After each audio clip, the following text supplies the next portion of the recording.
Thanks a bunch for taking care of my son over spring break. I was stunned when my sister suddenly showed up at our house. What? What are you talking about? I asked her back in confusion, only to be hit by a shock the next moment. I've put it in the shed in the backyard. Trembling with fear, I rushed there immediately.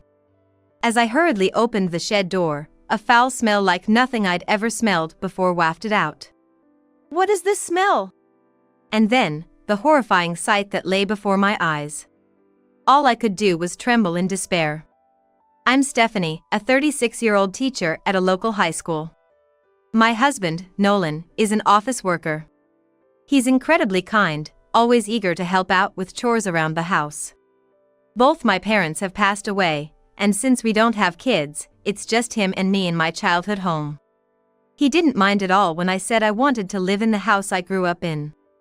It's surrounded by fields and incredibly quiet, the epitome of a peaceful life. This place means the world to me. But recently, our quiet life has become quite noisy. I have a younger sister, Margaret, who is a real piece of work. Did you come over again? Why not? You must be happy to see Tyler, right? He's your adorable nephew after all. Margaret, a homemaker, lives just nearby with her husband Richard and their 8-year-old son Tyler. Ever since her husband got transferred for work 6 months ago, she's been imposing on us more frequently. She claims it feels more relaxing at her parents' home, but that's a complete lie. She dumps her son on me and takes off to have fun herself. Tyler, who takes after his father Richard, is very mature and intelligent for his age.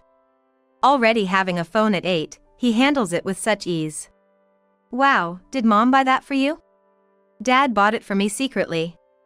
As Tyler went to put his phone in his little bag, I noticed it also contained an apple and a banana.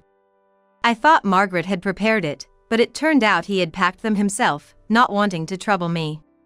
As much as I admire how smart he is, I feel terribly sorry every time I see him looking guilty because his mom brought him here.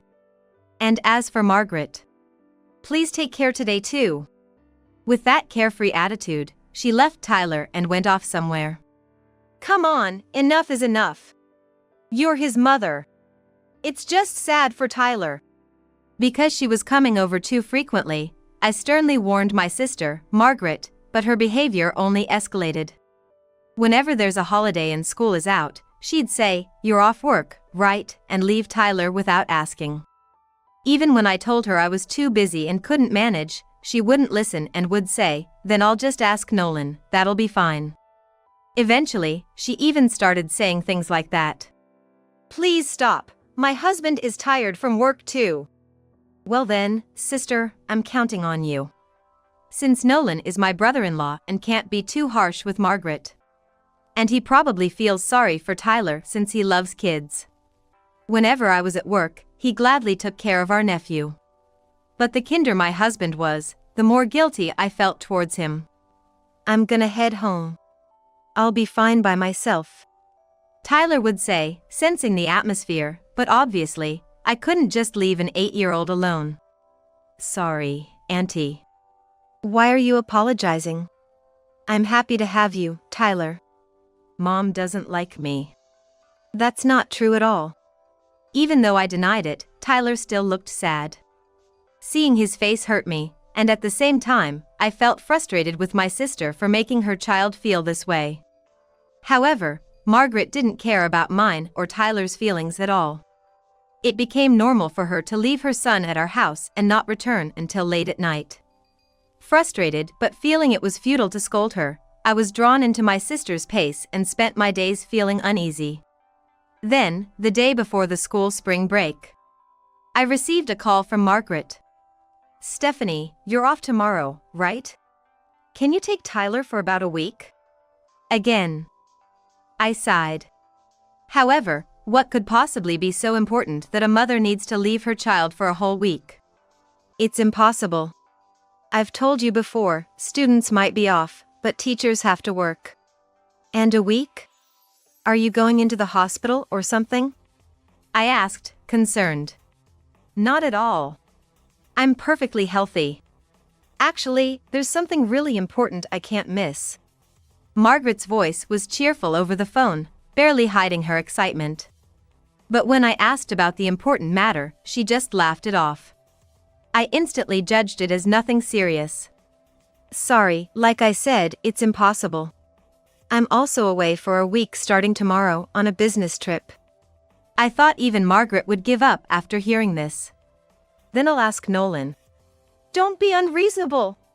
He has work as usual, and he's going on a business trip for 2 weeks starting tomorrow too. So, he can't take care of Tyler either. What? Business trips, are those more important than Tyler? I could say the same to you. When something is impossible, it's impossible. Just give up this time. Fed up with my sister's selfish reasoning, I ended the conversation sharply and forcefully hung up the phone. Surely, even Margaret will have to accept it this time. However, at that time, I underestimated my sister, Margaret. How naive I was to do so, I would painfully realize later. A week later, I returned home after a trip. It was a fruitful experience, but it came with a lot of responsibilities, making it an exhausting week. Despite it being early spring, the weather was unusually warm, and I was completely drained of energy and spirit. That was tough. I collapsed onto the couch, tossing my bags aside. But then, the doorbell rang, and when I went to check, there stood my sister. I thought she brought my nephew Tyler again, but unusually, she was alone. Thanks for watching my son over the spring break. What? What are you talking about? What are you playing dumb for? You were supposed to be watching Tyler. I had completely forgotten. I recalled the phone conversation from a week ago. But I had clearly refused her request then. Confused, I stared at my sister's face, trying to understand what she was talking about. But the next moment, a shocking truth was revealed. Didn't I tell you? I left Tyler in the backyard shed. Didn't you see the note I stuck on the door? What? Stop joking around. I'm busy. Where's Tyler? Is he taking a nap or something? My sister looked around anxiously towards the back rooms and then fixed her eyes on my suitcase that had been left out. Hey, what is this? What's going on? Don't tell me you actually went on the trip? I did go, it's my job. What? How could you do something like this on your own? It's unbelievable that you went on the trip when I told you to take care of my son. Tyler should be more important than your job. As she screamed at me, I was severely shaken. And then, in a panic, I rushed out to the backyard. There, an old shed, like a storehouse that had been there since before I was born, stood. When I was a kid, my friends and I used to go inside to play treasure hunt. But now, it only holds old junk. Since my parents passed away, it had seldom been entered. On the shed door, just as my sister had said, there was a note, "Tyler is here, so take care." The key has been returned, so don't worry. What is this? Did you really lock Tyler in here? Just like it says there.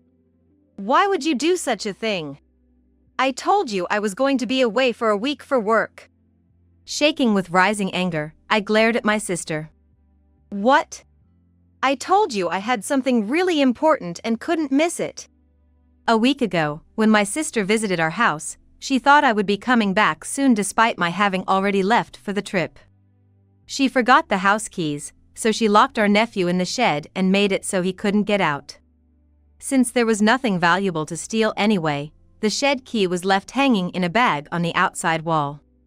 Trembling, I grabbed it and hurriedly opened the door. Ugh! At that moment, a terrible stench wafted out from inside. The smell was so bad, it made me hesitate to enter. Holding my breath, I cautiously peeked inside, but nothing seemed amiss at first glance. Tyler, are you there? I called out softly, but there was no response. I held my nose with my sleeve and bravely stepped inside the shed. Oh! I found the source of the foul odor and screamed in shock. It seemed like Margaret sensed something was wrong. Hey! If anything happened to Tyler, it's all your fault. I didn't do anything wrong. Margaret said this and then turned her back on me and ran off. Hey, wait. In a panic from the horrifying sight I had just witnessed and my sister's irresponsibility for leaving me alone, I nearly panicked. What should I do? But just then, my phone rang in my pocket, revealing an unexpected truth. 2 hours later, I was on the phone with Margaret. Thanks for earlier. After pulling such a horrible stunt, how dare you run off and leave me there? Who's horrible? You're the one who left Tyler and went to work. It's mostly your fault. She showed no remorse and rattled off selfish excuses like a machine gun. Enough. This isn't the time for that. Come home right now. We need to talk about Tyler's funeral. At my words, Margaret audibly gasped on the phone. But it was only for a moment. Fine, but I will never forgive you. You're going to pay for this, just be ready. Margaret hung up after those words. That's my line. I've been patient for too long, but no more forgiveness. I trembled with intense anger, gearing up for the final battle to avenge my nephew. An hour later, Margaret showed up. Where have you been hiding all this time? I wasn't hiding. With all that's happened, how can you act like this? If you hadn't gone on that trip, none of this would have happened. It's not my fault. Despite my accusations at the front door, Margaret showed no sign of guilt and entered the house as if nothing was wrong. However, the moment she tried to enter the living room, she suddenly turned and ran like a scared rabbit. Hey, wait! But before I could shout, a man who had emerged from the living room caught her in no time. Richard, thank you. The man I thanked was Richard, Margaret's husband. After I informed him about our nephew, he had rushed back from his work assignment. With a sulky look, Margaret reluctantly returned to the living room and sat down in front of us. Do you realize what you've done? Your irresponsibility, Margaret, has led to a terrible situation. You've caused Tyler great suffering. What? Don't blame me. It's your fault for ignoring my request, Stephanie. Even so, locking a child in a shed is absolutely unacceptable. Just think about how Tyler must have felt. What's wrong with it? The shed protects against rain and wind, it's better than leaving him outside, isn't it? Margaret quieted down momentarily when Richard showed up, but her audacity soon returned in full force. I was astounded by her selfishness. But I had expected as much. I decided to shift the focus of my questioning. So, where were you this past week after you left Tyler alone at my house? This question hit a sore spot, and her face contorted instantly. Oh, you're looking pale. What's the matter? Well, you couldn't possibly admit to going on a romantic getaway with another man, could you? Then I thrust my phone in front of her, her earlier bravado gone, replaced by a ghostly pallor. On the screen were photos of Margaret walking arm in arm with an unfamiliar young man in her neighborhood. It's not what it looks like. He was just a classmate from college. Oh really? You do this with just a classmate? I slid the screen to reveal a photo of the two sharing a passionate kiss without any reservation. That was just. We went out to celebrate a reunion and got carried away with drinking. Nothing more happened. Oh really? But actually, I have audio too. I played the audio from my phone, and voices of a man and a woman could be heard. Looking forward to our trip. I'll leave my son with my sister for the spring break, said the voices of a man and a woman. The woman's voice was unmistakably Margaret's. Now, there's no escaping the truth. But really, what a life you lead. While Richard is away, you lock up your son and go on a love trip. I don't know what you're talking about. That's not my voice. Still playing dumb at this point? Then why did you run away when you saw Richard just now? Because you're guilty, that's why. Confronted with the evidence and my relentless pursuit, Margaret was trembling. Yet, she refused to admit anything. This is all your conspiracy, Stephanie. You're trying to escape the blame for what happened to Tyler by fabricating evidence. What are you talking about? I just got back from a school trip. I didn't have time to create such things.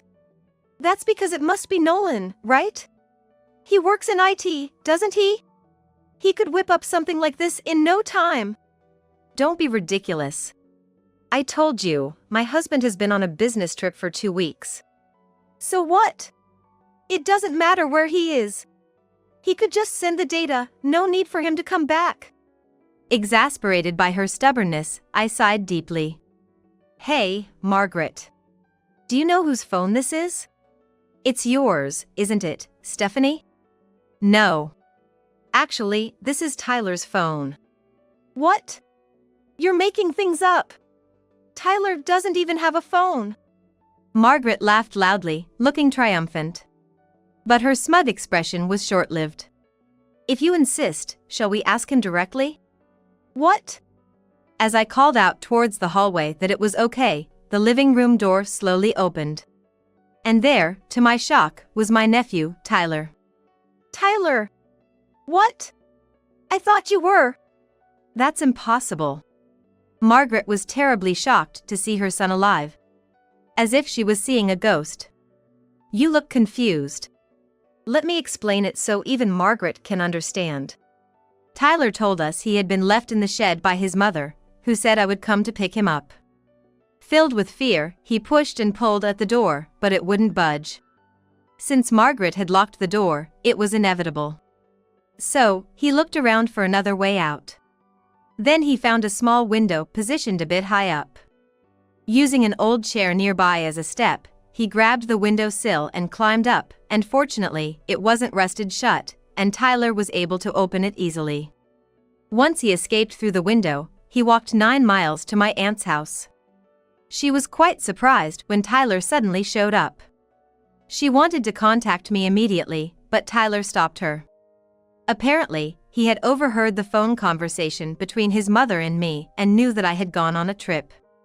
Therefore, not wanting to disturb me at work, he convinced my aunt not to call me. And today, when I returned from the trip, Auntie, having heard from Tyler when I'd be back, called me and brought him here. Then, why did you lie about the funeral? That's a terrible thing to deceive someone about. Well, if I hadn't said that, you wouldn't have come, would you? Besides, if Tyler had stayed in that shed, we might actually be preparing for a funeral right now. Wait a minute. Then, what was that smell? I screamed terribly at the time. That was just me finding a dead bird. The stench when I opened the shed door was from a bird that had changed beyond recognition. Richard said it might have wandered in through the small window Tyler used to escape, got hurt somehow, and then died. And with the unseasonably warm weather, it had decayed quickly. So, you're saying Tyler took those photos and recorded that audio? Margaret was shocked to learn her son had been given a phone by his father, her face turning pale with the realization. Tyler, what are you trying to do by doing this? Are you trying to hurt your mom? Startled by his mother's words, Tyler quickly hid behind me. Seeing this, Margaret got angry and threw the TV remote at him. What are you doing? Shut up. It's his fault for betraying me. Next, she tried to throw a cup from the table at him. Stop it right now. I grabbed her arm and took it away. What are you doing? Let go. Margaret. Do you not understand how Tyler must have felt? Being neglected by his own mother and then locked in a shed. And even now, it's all about you. Shut up. What would you know? You've never even had a child. I don't want to hear that from someone like you, Margaret. You're a failure as a mother. As I sharply scolded my sister, she resisted. It was Richard who stopped the escalating sister fight. He pulled out divorce papers from a bag nearby and thrust them at Margaret. What? Divorce papers? I don't understand this at all. However, Richard's expression was dead serious. No wonder. Distracted by another man and neglecting your child's care. Richard also never imagined that, while living apart, his wife would cheat on him. Neglecting the care of my nephew to be with her lover is unthinkable for any person. It's amazing how you could live such a low life. Now go to the police station and reflect properly. Just then, the sound of a police siren could be heard in the distance. I had called the police right before Margaret arrived here. I told them everything she did to Tyler. What? No, you're lying. You'll regret what you've done. Margaret looked down, shocked, mumbling to herself. But it was only for a moment. I'm not bad, it's these people, don't mess with me. What? In the next instant, outraged, she lifted a floor chair high and aimed to throw it at me. Shut up. But then... Ouch! Richard forcefully threw Margaret down onto the floor, where she grimaced in pain. Then, Tyler, who had been standing behind me, walked up to his mother. Goodbye. He said it with a coldness I had never seen in him before. This is the price you pay for living selfishly. You've got nothing left now. No home, no one to rely on. Margaret, restrained by Richard, had a lifeless look, stunned. And this is the last day I'll be your sister or consider you family. Don't ever show up in front of us again. No! Stephanie! Please don't leave me! No, it's too late. No! I'm sorry!